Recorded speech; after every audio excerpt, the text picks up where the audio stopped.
বন্ধুকে আজকে এতগুলো টাকা ফাইন কেন দিতে হলো? তো আজকে আমি আর আমার একটা পাঠা ছাগল দুজন মিলে কলেজ যাওয়ার উদ্দেশ্যে বেরিয়ে পড়ি। দেন আমরা রেল স্টেশনে চলে আসি, তারপর টিকিট কেটে নিই। আমাদের ট্রেন আসবে প্ল্যাটফর্ম নাম্বার 3-এ। ওই জন্য আমি ভাবছিলাম যে লিফটে করে যাব। লিফটের কাছে এসে দেখি আমার ফুটো কপাল এখনো বদলায়নি, লিফটটা খারাপ হয়ে পড়ে আছে।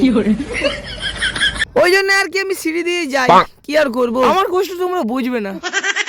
কলেজ আসা মাত্রই বন্ধু প্রথমে তার মান্থলি পেমেন্টটা জমা করতে যায়। কতগুলো টাকা জমা দিচ্ছে দেখো। আর আমরা কিছু খাওয়াতে বললেই বলে পয়সা নাই, গরিবের ছিলে। দেন তারপর টিফিন টাইম হয়, ওই জন্য টিফিন খেতে লাগে। সঙ্গে আমার পাঠা ছাগল বন্ধুগুলোও খাচ্ছিল। আর এদিকে একটা পাঠা ছাগলের কাণ্ড দেখো, এমন করে খাবার খাচ্ছিল যেন কেউ ওকে ছেড়ে দিয়ে চলে গেছে। তার মনে অনেক দুঃখ। খাওয়া দাওয়ার পর সে আবার গেম খেলতে লেগে যায়। খেয়ে দেওয়ার কোনো কাজ নেই আর কি।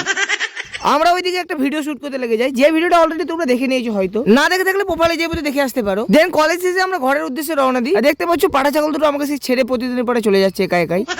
স্টেশনে এসে আবার আমি টিকিট কেটে নিই। আর বলবো কষ্টের কথা, প্রতিদিন অনেক অনেক টাকা চলে যাচ্ছে এই টিকিটের পেছনে। দেন ট্রেনে চেপে যাই, আর ট্রেনে দেখো এই ছেলেটা কোথায় বসেছে, মানে কি একটা অবস্থা আর কি। তারপর আমরা ট্রেন থেকে নেমে ঘরের উদ্দেশ্যে রওনা দিই।